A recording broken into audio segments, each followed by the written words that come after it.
eh, kakaunting isno, hindi siya makaalis. Ang kanyang brand Cybertruck, hindi ganoon ang truck. Sinabing pick up truck ay pang malalakas yan, nasa lubak-lubak man o sa snow. Ay talong-talo siya na GMC at saka yung kwan, ano ba yung isa, talo pa siya ng Jeep.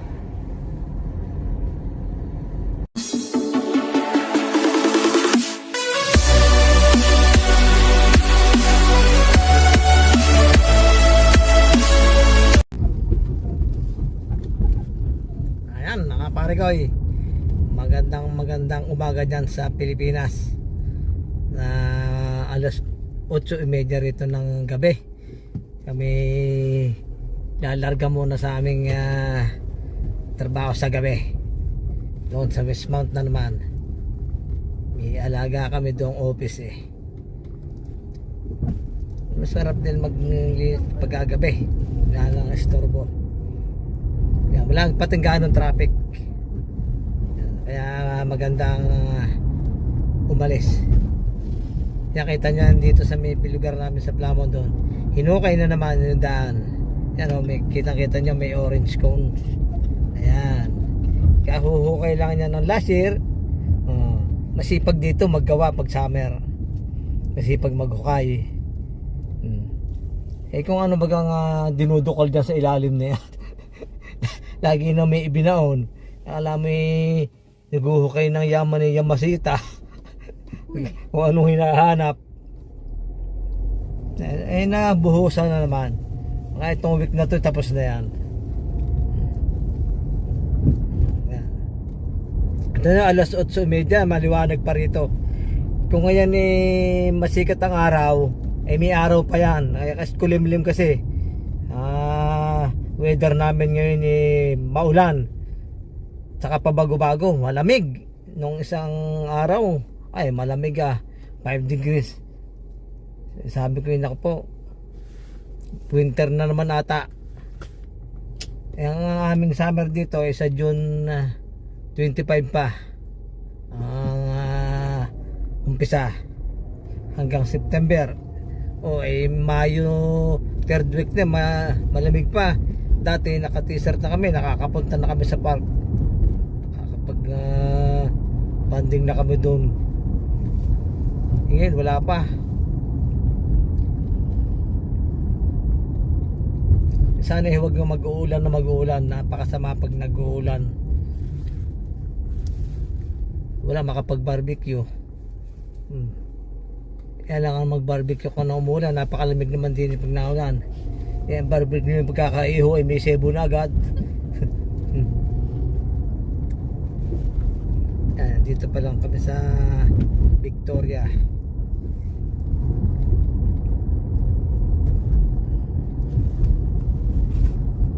Natin na konti. Yan. Yan, kita nyo kalampagan.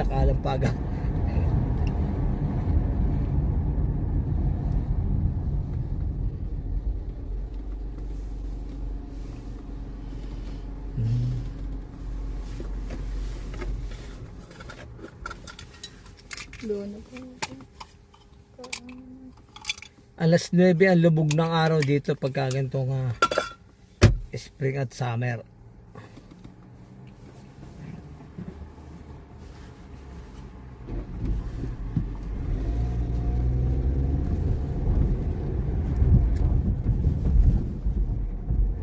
Nasa ba ang video?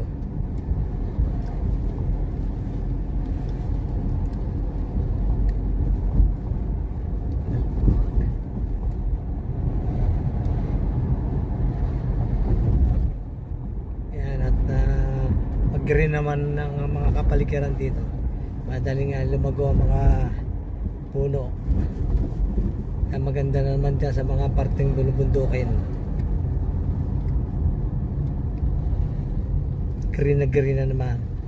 Tayo nyo kanina yung pinuntahan ko doon sa Montreal. iikot sana tayo dun sa kabila malayo.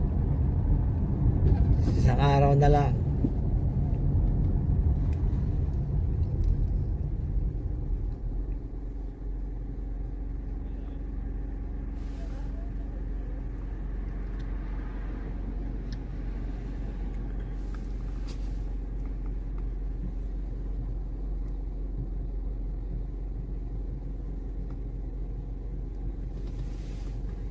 Traffic kakaliwa yan dyan sa ano. Kahina naman yung mga nandin sinusundan yung kakaliwa. Sinundan siguro yung ano oo nga, sinundan nga niya. Yun. Ay nako. Hindi. Hindi. Ayan, tumagos na kami dito sa Queen Mary. Dahil pa mga 15 minutes pa bago kami makarating dun sa Westbank. Walang traffic, mabilis lang. Minsan kasi tulad nito, mabagal lang mga nasa unahan. 30 na nga lang ang nakalagay na speed limit, bumababa pa, nagiging 20 pa ang masakat. Tapos yung iba matatanda ay talaga naman parang may matulin pa ang kalisa. Titingnan mo yung sinusundan mo rin, napakabagal. Kala mo maraming sasakyan sa dulo, wala naman. Bagal yung dalawa dyan. Parang buprosesyon na kabilis. Pag i-examine na daw ulit dito yung matatanda alam mo kung ano mayayari. Pagka hindi nakapasa, tatanggalan na ang lisensya. Kawawa rin naman nga. Sino magdadrive sa kanila pagka mamamalingke? Mas kawawa Ang sama naman, sila ito na malimit maka-aksidente. Yun naman na masakit. Paano gagawin nga naman? Lagi nang nakabangga. Mahina siyempre na ang kalkulasyon yung mga 85 years old, kung dadrive pa dito 90 years old, pag bumababa na sa sasakyan hagya na makalakad dadrive pa. Kakalimutan pang isara yung nasakit. Yung isip mo isang matanda pumarado ron sa parang na pre, nakalimutan na isara ang pinto umalis na. Akala ka siguro nagbukas na lang ng pinto ng bahay. Pero bumalik naman, naalala. Yung kanyang pinto ng sasakyan hindi pa rin na naisara. Sa mga sinusundan itong ano ba to? Tesla ba to? Hindi niya alam kung saan siya pupunta. Tesla. Ayan. Nasa gitna. Kanina pa ito Kanina nandun sa kanan siya, yung pala kakaliwa. Yan ang mga nagdadrive dito ng Tesla, mga ulaga. Naka-Tesla hindi naman alam kung saan pupunta.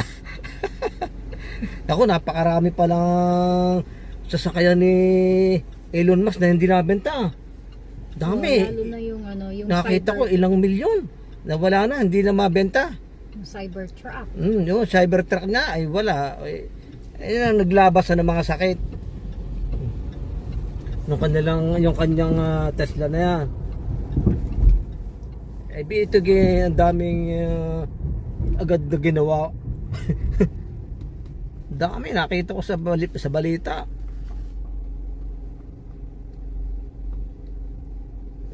Iniinggit siya ngayon ng China. May bagong labas ang China na sports car ang bilis. Ma-dispatch siya. Bagay yun may din China may disposable. Isa pa itong baka mamay pag natakbo nasusunog na. Mahina ang Tesla lalo pagka winter, hindi siya makaahon sa snow. Kakaunting snow, hindi siya makaalis. Ang kanyang brand Cybertruck, hindi ganoon ang truck. Sinabing pick up truck ay pang malalakas yan.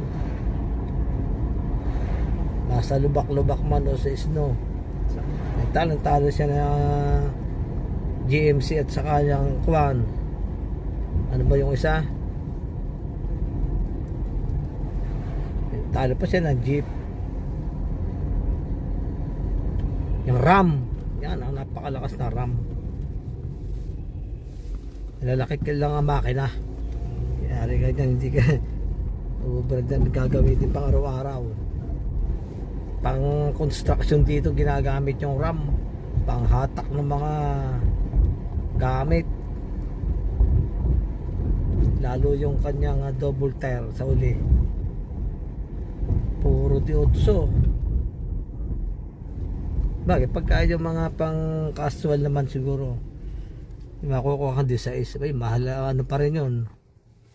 Malaki pa rin ang makina yun pag 16.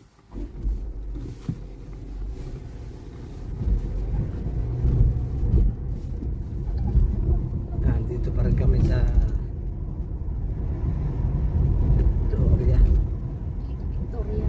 Hindi na ba ito Victoria? Lansdowne. Yan o. Niligyan Sa na West naman ng Montana. bike lane yan. Kaya yung ano na sasakyan, dito ka na lang sa gitna. Eh yung kabila may mga nakaparada.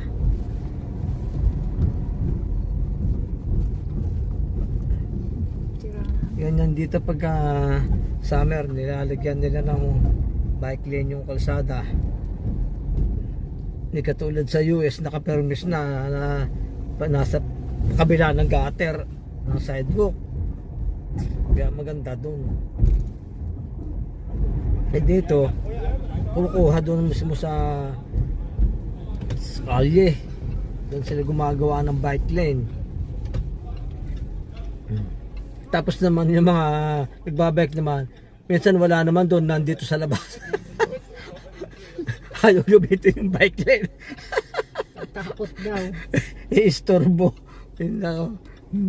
Takot daw silang gumamit ng bike lane. Dire. Dire inaanoan na. Dito na kami sa Sherbrooke. Ay, ayaw magbaba ng ilaw na rin.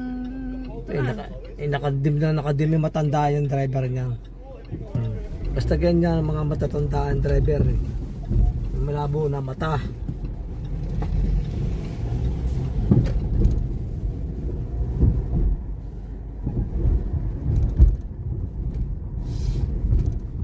Yan.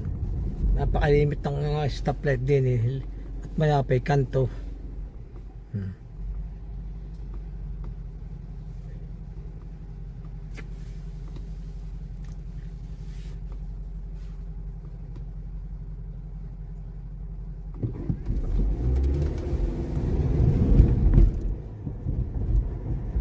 Ay, malamig ulibo kasi ano, 15 ba? 12.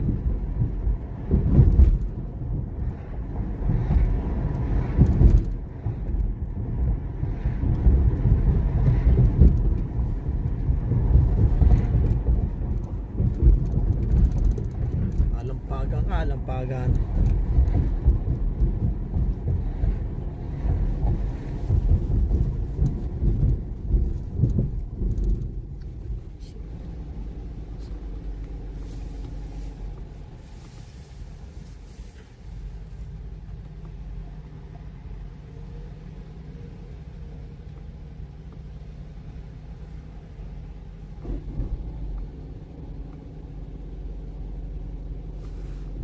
Go. Lapit na kami.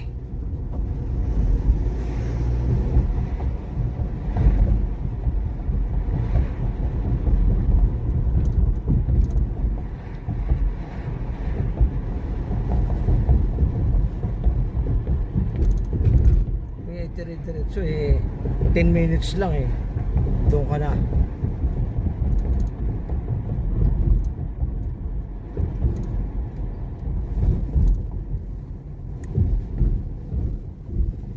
Lalo kung walang traffic. Nagpapatagal dyan ang daming kanto.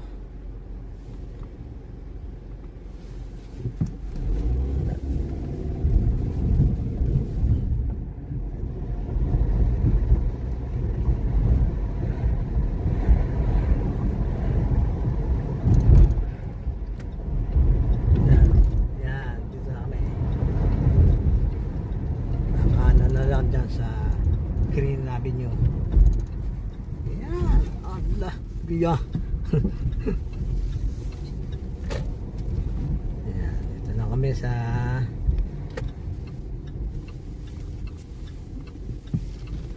Green Avenue. Paparking lang kami doon sa likod.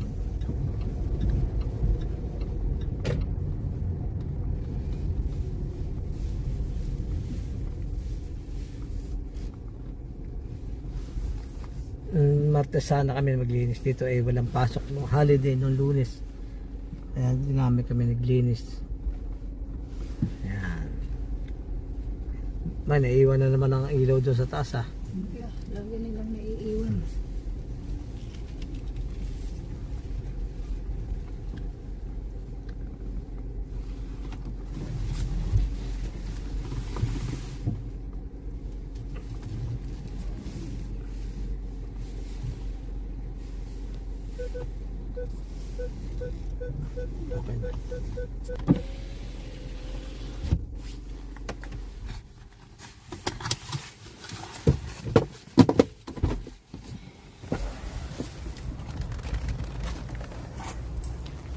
Ayan, nandito na kami. Sige mga parkoy, hanggang sa muli, samahan nyo ko muli sa aking susunod na video. At yung mga hindi pa nag-subscribe dyan na bagong pasok, mag-subscribe lang, like, share, and comment. Ayan, dito na kami sa building. Okay, bye bye.